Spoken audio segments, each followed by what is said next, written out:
What's shaking, guys? It's Feldy bringing you another MTG Obsessions video, and today we start our community kind of questions and everything going on. So I've got David here. David, do you want to give us just a little background about yourself, my friend?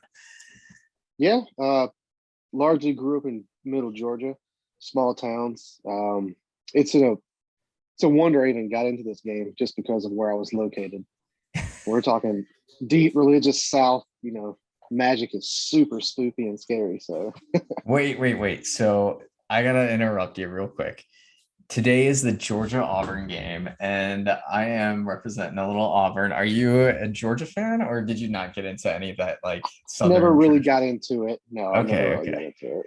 All right. So you're from Georgia, little small town, and got into Magic. Hmm. The so one day it was the summer that I was going to enter into the ninth grade. And I went to this little place, you may have heard of it before. They don't exist anymore, I'm pretty sure, called Walden Books. Oh yeah. Yeah. So it was in this little crappy mall. I had like 25 bucks to spend. I saw some fifth edition starter decks and some booster packs. I was like, okay, I've never heard this before, but this really appeals to my high fantasy, you know, background because I like Tolkien and all that kind of stuff. So I bought them, had no idea what any of this stuff was, how to play it, nothing. But the art really got to me. I loved it. Oh So my that was God. pretty cool. I think that initially is what drew so many people in was the artwork and just like the Oh yeah. uniqueness of the game. Like you never really saw any of that like at the time. Nope. So that's awesome. So fifth editions when you started playing, huh? That's pretty awesome. Yeah. It was the summer of believe 97. Okay. All Yes, I right. mean I'm 38 now, so Yeah, I you and I are was the same. just a young buck, man. That's awesome, dude. So when you first started playing, like, did you have like a core group of friends? Like, what happened with like, So that's another good question. So when I first got these cards, they sat basically in a closet for 2 months during the summer. I roll into high school, my first year, ninth grade, fresh. I go through my classes until I eventually get to science class. And the teacher there, he was a young male, probably late 20s, early 30s, and he gave off this nerdy vibe. I was like, you know what? I bet this dude knows how to play. So after class, I go up to him. I'm like, hey man, have you ever heard of Magic the Gathering? And he kind of like gets big eyed and looks around. It's like meet me after class or meet me after school. So that's awesome. I'll meet him after school, and I show him the cards because I brought them. I just brought them to school. I showed him what I had. He's like, okay. He's like, meet me here tomorrow, and I'll teach you how to play. It's like, awesome, dude. It's great. And the next day came, and he showed me how to play. He showed me the ins and outs, how to do like bluffing with lands in your hands, and 1/1 counters, blocking, etc. And I was hooked from there. And I That's couldn't awesome. believe how many cards that dude had. He had milk crates full of them. I mean, this is pre-protectors, so no Yeah. sleeves. Yeah, nobody ever played with sleeves back then. And that was the Nope, thing was like nope. it wasn't I mean, I don't think the initial point of the game was to play with sleeves, right? Like people didn't realize that No, it would be like a collector kind of item down the road. They just did it because it was like fun, and exciting. And like, I mean, I remember playing with like tundras and badlands and yep. just shuffling the cards and just like, I mean, demonic tutors and oh my God, like the things that I used to do to the cards, I'm like, Oh yeah. I just can't even imagine now, like doing the same thing. Like you pull a good one, you like sleeve it instantly. It's And like, with no set symbols, you had to like no colored set symbols. You yeah, had to know what was rare. So, and you got to keep in mind, this was like pre internet. I mean, internet was there, yeah. but people didn't You really had use it that Innistrad much. books, right? I mean, that was like really You it. you would have to get like I don't even think they weren't even fat packs at that time. No, no, No, it was you just just boosters and then you could go to like the WotC website, I believe, and look up a text document that had the rarity and what cards did, but no images. You forget that. yeah. No Yeah. images. I remember going to my local game store. So I grew up in Atlanta, pretty close. I mean, not like, Yeah, yeah. same southern region, right? But like, in scope of things, close. and we had like a media play and then like a little local game store right next to it, Yeah. like upstairs, and then there was like a karate place and like my tutoring that I had to go for math. So like we would go to tutoring, like all the karate kids would be playing, and then like I would like sneak into the game shop, and like I remember like looking and like seeing all the values of the cards and like Singer Vampire and like all these things. And Mm-hmm. it was just so cool. Like it was so nostalgic just to like go into that store and buy like the Sarah Angel packs, and the revised edition. And it was just so fun. So you started out and you played with the teacher, but then did you have like a core group of friends that Yep. started like playing? And So naturally, all my friends are like, "Hey, dude, what are you doing after school? Hanging around school so late?" I'm like, "Well, remember those cards I bought that we had no idea how to play?" I was like, "I found a guy who could teach me how to play." He's like, and they eventually came on one by one as they saw how much fun we were having. And I think I had a small circle of like 6 people that he and I ended up teaching together because I picked on I it took me literally a year to beat the guy. From the oh day man. he taught me how to play, 1 year, like so beginning of 10th grade, I finally beat him in a match. And I swear to God, I jumped up in my chair and did a little dance because I was just so happy that I learned how to do this finally. It And is and like from so it just got exciting. hooked. So Yeah. exciting. But you guys, well, you're like, okay, I beat my master. That's awesome. Yeah. Yeah. Yeah. Yeah. That's great. Yeah. That is awesome. So, okay. So, with that said, like, I mean, I think a stereotype too. So, I got into it and I was in Boy Scouts and I'm an Eagle Scout. So, like, I mean, my journey was like very up until I was 18 of scouting. And like all of us, we all played. And it's such like I mean, it is kind of like a dorky thing, right? I mean, there's no two ways around it. Yeah. It's amazingly dorky, but awesome. But what I love about it is it's like such a cerebral game, right? Like you have to be thinking like 20 steps ahead. It's even like, I Exactly. find it even more intense than like chess, right? Like, because you really do have to understand the dynamics of the game and then your opponents, and there's so many intricacies within it.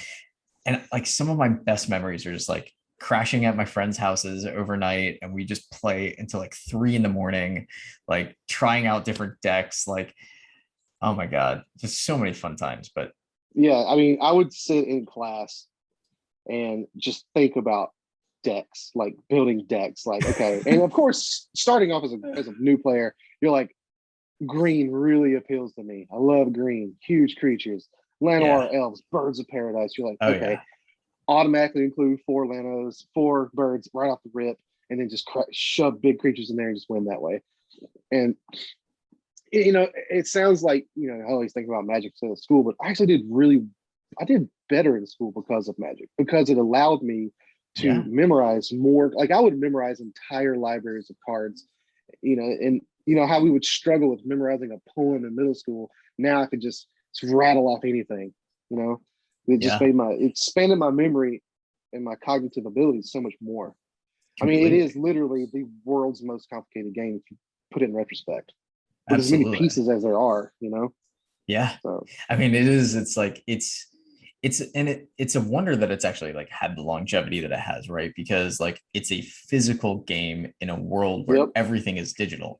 And yeah, they have the digital aspect. And it's fun. I play Arena, but it's not nearly as fun as tabletop No. or collecting or holding that card and just like, seeing the value, and like it's awesome. Okay, so early memories obviously were, great memory beating your mentor. Any other Hmm. fond memories when you were younger? So we had no place to buy cards back then, in my town. So there was no media play, no on cue, no Best Buy, none of that stuff. This is a garbage little town. I went into this little drugstore called Revco. I don't know if you remember that or not. Oh They yeah, don't I they do don't remember exist anymore. Revco. I Remember know. Revco? Yeah, they were I dumpy. I I I looked behind the cashier's counter, and what did I see? A sealed box of Ice Age. Ooh. And it was on clearance. They had clearance stickers on there for $1 for each pack. Oh my So God. I took Can all you my imagine money. that? Yeah, I mean this was like 1998. So this is like the year after. Yeah. Still though, I bought every single one of those cards from Revco before they shut down, and that was also like a very cherished moment that I had with that. That's awesome. So I gotta And ask, is Kaldheim one of your favorite sets now because of that memory, or is it I love Kaldheim. So good. okay? Especially Okay. like the showcase cards, Oh my best God. border, period. Yeah, dude, I know. So I have a fun spot in my heart for the Ice Age collection too. It was one of Yeah. my Oh sets yeah. that just I great memories playing. But like I got into Kaldheim because of it, and I was like, I I do think that Kaldheim is going to be underrated, or it is, and it's going to gain in value, obviously. So, Yeah. like a lot of predictors have said, but I mean, it is one of those sets that is so unique. It's almost tough to kind of categorize it, but same with Ice Mhm. Age, So, yeah, that's awesome, If I man. would if I would have known Mystic Remora would be as expensive as it is today, you know, I remember having like 40, 50 copies of that card back in the day. I know, I know. Like a lot of the Uh, stuff now is so expensive and it was considered bulk garbage back in the day. completely. It's Now, wait, wild. I gotta ask, how much of your original set do you have? None. Okay, I now so I sold my collections 10 times over. I've gotten in and out of Magic so many times, it makes my head spin. yep, I'm the same way. So my very first memory, and I want to know what yours was when you sold your original collection. I was going off to college, and my mom, we had this huge garage sale, and she wanted me to sell off all my Legos and my Magic cards, and I was like, I can't do it. Like I can't. So I sold like two or three Legos that I kind of regret because they were like part of sets, and I have all of the sets still, minus those like two little collections. But then I sold the Magic cards, and that I didn't sell many. And then she was like, "Well, the rest of them you're just gonna donate to my Ugh. coworker's son because he's young and he's gonna get into it, and like you're too old for this." And like I didn't really like speak up because I was like, I am going to college. It is kind of one of those things, and you can't foresee the future, right? So I was Yeah. like, yeah, whatever. That was like that memory stings and haunts me to this day. Like I had alpha and beta cards in that collection, Same. Yep. and oh my god, the money Because that they those cards weren't were out of worth. reach back then. It was 19, Right. I mean, okay, so Black Lotus when I first started playing Magic, I think was like $500, Yeah. $600. Yeah. Only 3 years passed, 3 or 4 years passed. You could still get one. I Yep. should have. I really wish I did. I had the Alpha Shivan. So my first Yeah. collection that I sold, it's so tragic. I sold it on the internet. I believe it was eBay. And my dummy self put all my cards in this beautiful cardboard box that Wizards made. It was like one of their first semi sort of like a fat pack, but it was like a decorated long box with Yeah. the I Magic remember those. logo. It was like blue. It had like all kinds of Magic Probably paraphernalia worth a on it. thousand Yeah, bucks today. yeah. It was just a cardboard box. So I threw my whole collection there, threw a shipping label on it, sent it off in the mail, tracking label and everything. It never left Macon, Georgia. It was stolen. My cards were stolen at the post office. Oh And no. I got $0 from that. And that was worth thousands because there was like Shivan Dragons in there, Oh, Mox Diamonds, everything. oh my God. That hurts my So soul listening to you. it, I'm sure everybody yeah, watching this right now, just literally their soul just crushed for you. it did. It broke my heart. But, fast forward a couple years later, I got back into it and I ended up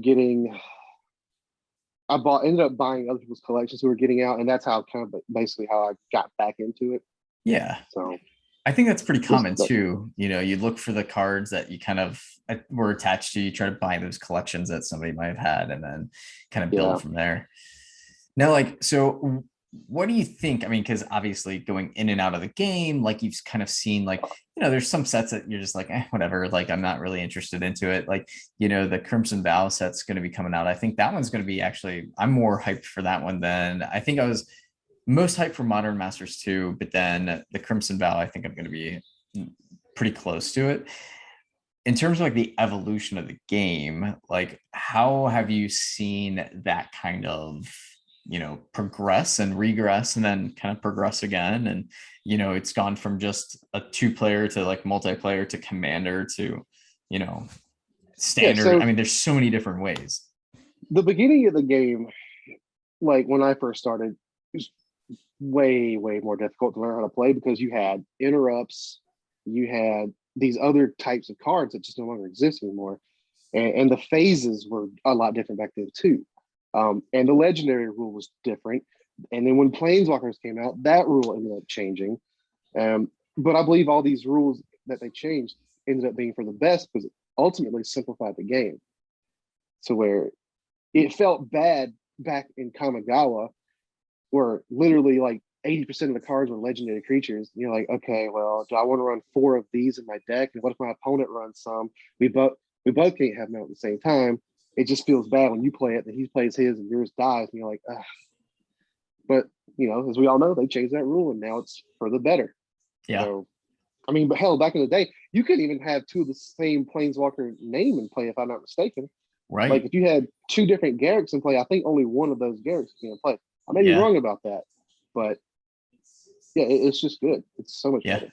Yeah. I Um, and I think Commander has really shifted to the game to where it's an entry point to where somebody can actually go out, just buy a pre-made deck, have it, yes. and learn how to play the game. And they're not spending thousands of dollars on boosters and trying to Yep. buy individual cards because it's like you don't really know. I mean, yeah, we have tools and resources available with the internet, but like, back in the day, you didn't have that. And then, now it's just evolved to where it's like people put together some sick decks. Yeah.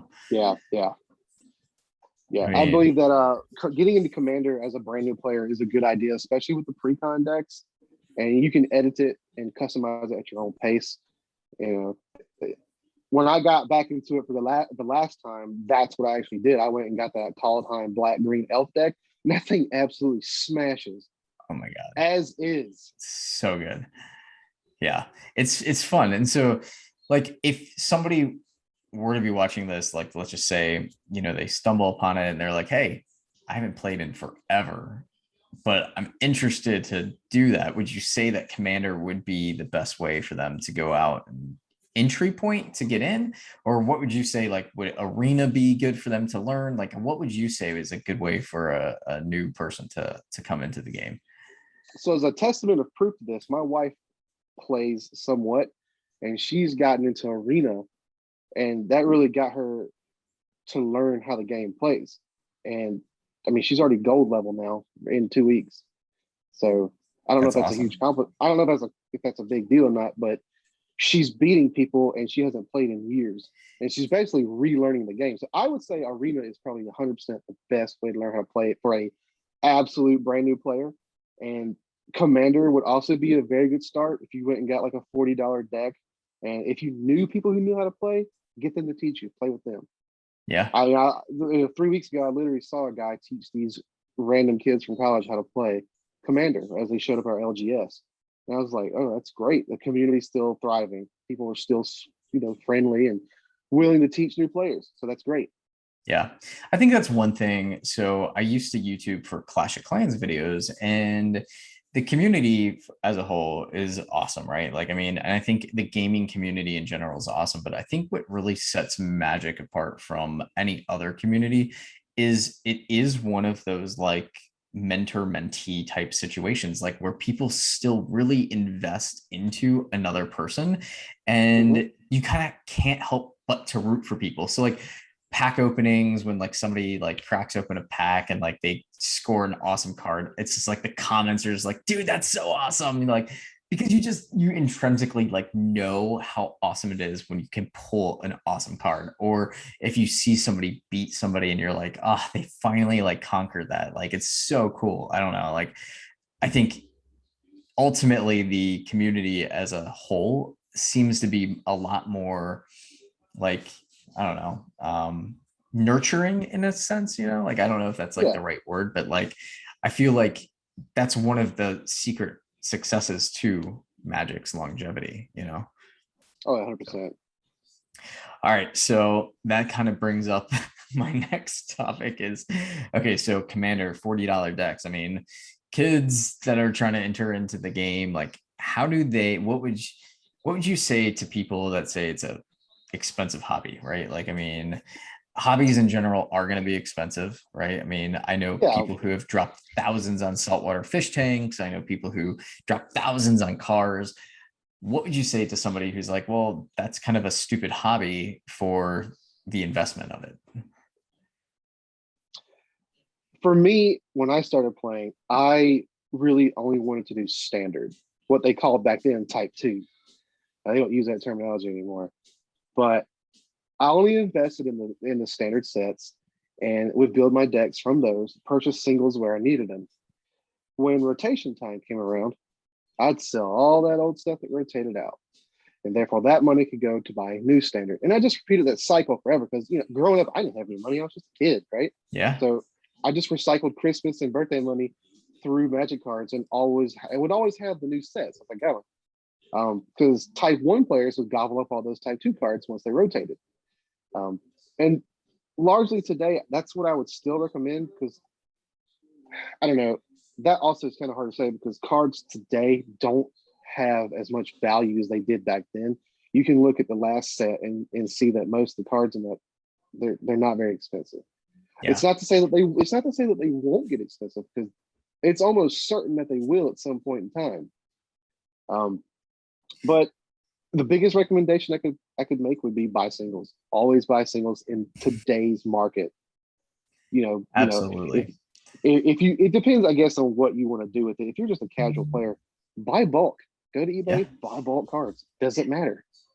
One of the things that when I tell people this, they're blown away. I'm like, there's literally a stock market for the cards. Yes, yes, And people, their minds are like blown that like it is its own world. And I'm like, it's no different than a cryptocurrency, right? It's basically a fiat currency. Like people put intrinsic values on certain things and that's it. And that's really what it boils down to is, people understand like I think back in the day, and maybe I'm totally off base and you can throw your 2 cents in too, but like we didn't really have, I mean, the internet wasn't like a huge thing, right? So like you kind of had to rely on the local people and like, conventions or something to like really go out and explore big time stuff. But like you didn't understand like the printing methods and like how print runs. Like you didn't have access to that information.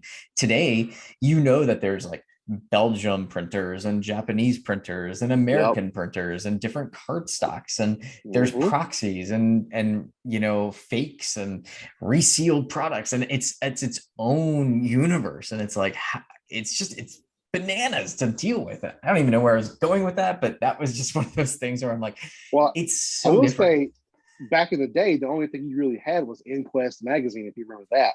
Right, right, right. So you had to flip through it this microscopic text to see how expensive certain cards were, and you knew that was out of date, because you Yep. got it, you got it a month ago, and you haven't got the new one.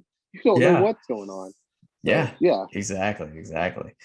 Well, so I mean, it's so fun to talk shop with people that like the games in and out. Mhm. So like in terms of like, okay, so we're kind of geeking out just a little bit, but like what was like your favorite card as a like kid growing up and versus your favorite card maybe today? My favorite card will always and forever be Gaia's Cradle. Okay. So I used to have two judge foils of that, Oh which wow. today I could buy a small house with that kind of, at Isn't least that a car, insane? It is. and It's insane. I sold those. Oh man, I wish I never would have done that. But yeah, I mean, on the same note, when Urza's Legacy came out, that was when foils were first introduced in mass to the public. Because before Yep. that, it was only Lightning Dragon as a promo from Urza Saga. Right. So Urza's Legacy came out, and my buddy and I bought 4 boxes, just 4 little booster boxes. Well, apparently Wizards collator machine messed that whole process up because we both got in our 4 boxes nothing but foils and rares out of every single Oh pack. Yeah. So we're Dude. talking like we're Oh talking no. hundreds of foils and rares, and we could not believe it. It was insane. And those are gone Oh, now because you've oh yeah, obviously, 100%. yeah. I Oh, mean, oh yeah. and that's just it. Like you don't like now there's like sub communities of like the misprints, like ever so slight misprints, and people go bananas over it. And it's like it's just crazy to think about, you know. And my background is actually in graphic design. So like I understand the printing processes and kind of like Right. I love the intricate details that Wizards really does put into their cards and every single one. And to actually get something to align perfectly every time, like the back of a card has stayed the same. And in order to do that for this long is absolutely bananas in today's Yeah. world. I mean, it is just crazy that they can actually do that. Anyway, all right. So Gaze Career, man, that is awesome. I love, and I wish that, you know, I charge $300 a session for counseling if you ever need it. So, you know. Yeah. All right. So, okay, in terms of like, there's all sorts of different kind of gameplay experiences. Um, I want to know what your thoughts are for like standard versus commander or, you know, any other kind of like competitive gameplay. Like, you know, what are your kind of thoughts on, you know, how the game has evolved and where it's at now with those kind of formats? I believe each format has its strengths, of course. Standard, I believe, is great for the player who's constantly looking to adapt to their game style because the sets are constantly rotating every so often, right? So your mono green deck may now become, green X, whatever, uh, which is fine. And then you've got these modern players whose decks kind of change. Some new hotness will come out with standard and they'll probably grab that card and edit it into their modern deck that they've been playing for a few years. And of course, legacy players they're in their whole little world of, I don't know. I can only assume that all legacy players are like millionaires with all their Yeah, super expensive lands and whatnot. But they may tweak their decks, but they largely, from what I've experienced, kind of ignore standard cards yeah, yeah. because they pretty much I got all the think most they, powerful stuff. I was gonna say, I think they wait until it kind of like rotates Yeah, out, you know, yeah, it's yeah. like, which I mean, And then it's, you know, they see what it does in standard and then they can kind of play it, you know, later. Commander is, So I believe, is like my all-time favorite. Commander is just great because you can have that deck for literally your entire life, yeah, And yeah, the worst thing that'll happen is they ban like a card, and you have to, kick back and punt and change something. yeah. You know, Well, and personally, that's, for me, I only like to do sealed environment where I like drafts and pre-releases. That's what I play well, that's because awesome. I sell the stuff that I get afterwards, and I hope to break even or make a little bit of money. Yeah, yeah, yeah, exactly. I mean, and that's, and again, it goes back to that thrill, like that endorphin rush of like cracking a pack, getting that, and then being Yeah, like, okay, I can make this, and then you're strategizing based on the card. So it's like it's multi-layered in terms of what you're actually like getting out of it. You know, it's not just the value of the card. You're, you know, like mentally getting that like fixed too. So I think that's what, you know, the game is so powerful on so many levels to people. So um yeah, I had one other thought that I was going, I lost it, but it had to do with like the whole standard and commander and oh, the whole commander thing that I love is like you get to make up your own rules half the time, right? Like you know, as long yeah. as everybody agrees, you're it's Rule like zero. yeah, it's like, is this card banned? Does anybody care if we play it? No. Okay, cool. You know, like Yeah, the last thing I want is people coming in there with turn three infinite loops, and I don't need that. Let's just play a exactly. friendly game. Let it take a couple hours and have fun. Exactly.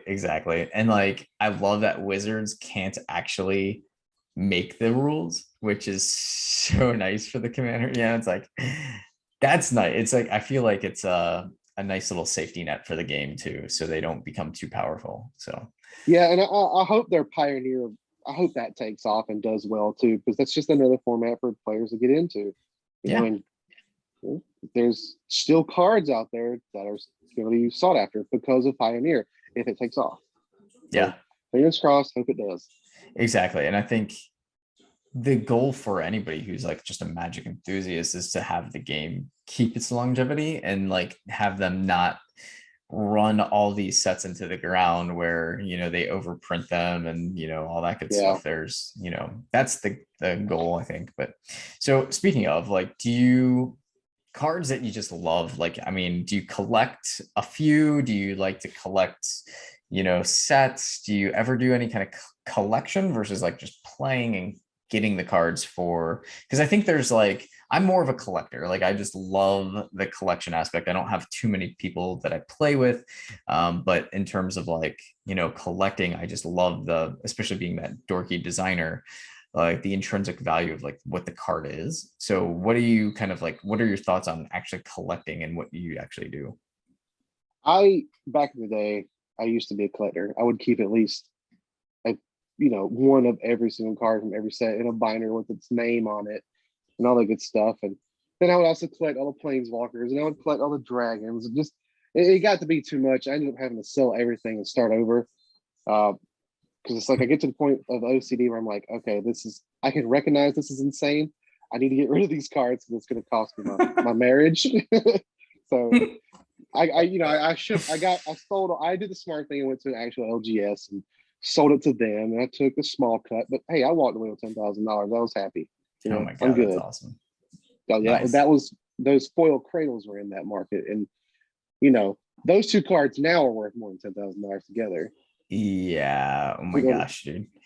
Yeah, the other day, so I just got back into the game. I found a couple of my cards that were up in my storage unit and stuff, and it yeah. was really cool. I got like uh Grave Titan and stuff. Like, it was just kind of fun Oh just to yeah. see like oh yeah, I got in back into the game just a little bit ago, and then and Yeah, then this right here. Basically, I kind of got into some new cards. So like you can see, like it'll mock. It's oh like yeah, Gaia's Cradle nice. Light. Yeah, I yeah. picked that up from a dude's collection that I bought, and then I had So this is a Judge promo Priest of Titania. Nice, That's nice. like 200 something dollars. So anything like that, I'll keep my hands on usually, just because it's such a rare find. And then there's Right. cards that are just beautiful. I'll just keep them. Like there's some black card in Kaldheim that just looked just metal AF. I was like, okay, I want that. I'm gonna keep Yeah, it. yeah. It's not. It's what is it worth? Like $10? Who cares? It just looks so cool. Exactly. Exactly. And I So think that's what I makes keep it. every person so unique. Like, right? Like, some people are just willing to part with like whatever, and some are like, I'm just gonna Yeah. hold on to this card because I love the 10-cent artwork of it, but like it's beautiful. So all right. So like, history of the game, like, yeah, is there anything that like stands out to you? Like, I know Richard Garfield came back to like help out with the 25th anniversary and whatever, and and all that kind of stuff. So like, in terms of like geeking out and having any kind of like historical things from the game that you can kind of think of like milestones, do you have anything that like pops into your brain that you wanted to share, or is there anything like off the cusp that you kind of know about? Um, Not particularly with terms of the history of it. Just I like to make mental notes is like when they changed the the card frame. So you know how they used to have like the old style, and when the new style art print came out, it blew my mind. I was like, okay, this is a step in the right direction because the cards were looking a little dated, a little old.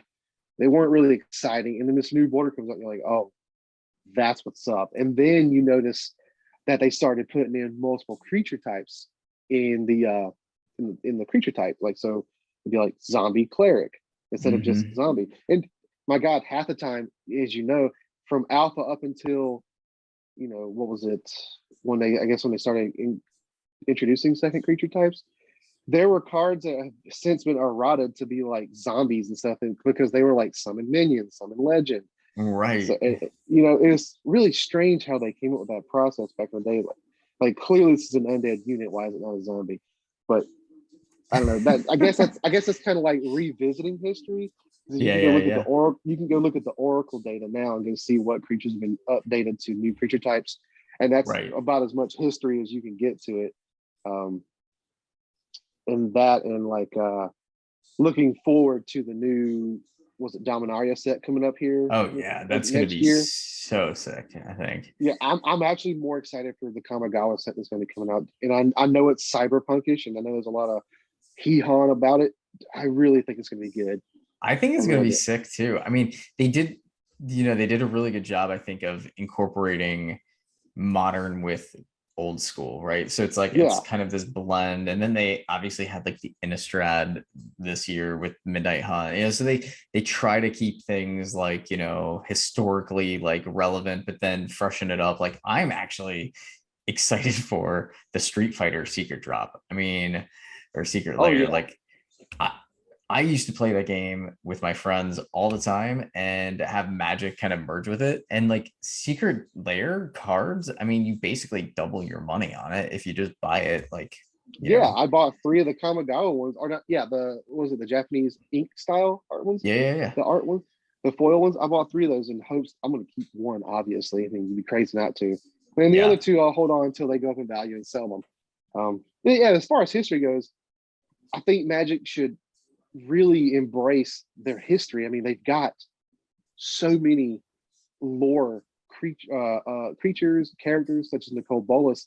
I was really excited when I found out that he was a bad guy because I remember back in the day, I was like, wow, there was a whole set of those dragons back in Legends and Chronicles. yeah, They actually made it into a story and went with it, yeah, and then they brought back Dak and Blackblade yeah, into the yeah, story. yeah, That was cool because I remember that card. That was amazing. yeah, So yeah, I believe if they keep doing more stuff like that, they'll have great success. Because people like stories, they like history. This is why Lord of right. the Rings does good. This is why World of Warcraft does good. There's history and characters, and people love those characters and they follow them. And they're interested in what they do. So and I believe what they're starting to do that with the Praetors now because of Vorinclex on Kaldheim, I think there's a rumor that Jin-Gitaxias is going to be in the new Kamigawa set. That'd be So cool. naturally, there's 3 more that may show. Well, the red guy is dead allegedly, so I don't know. We'll see. Yeah, yeah. I think if they keep innovating but going back to their roots, I think that's kind of what people enjoy. 100%, yes, So 100%.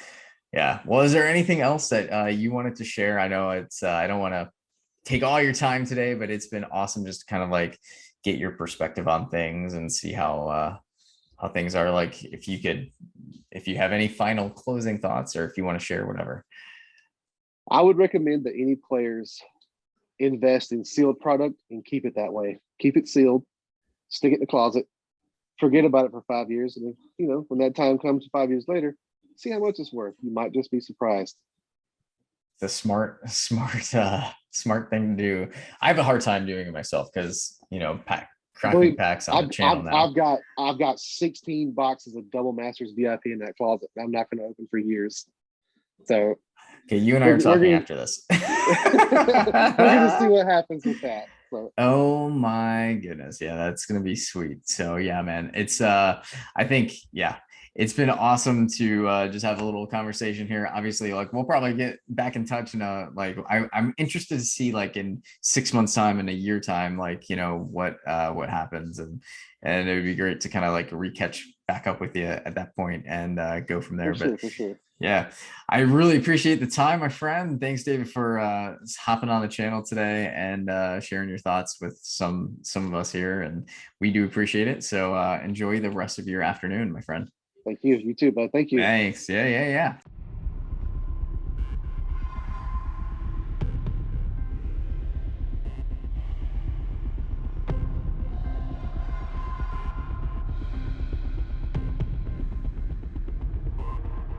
Thank you for coming to our show, and good night.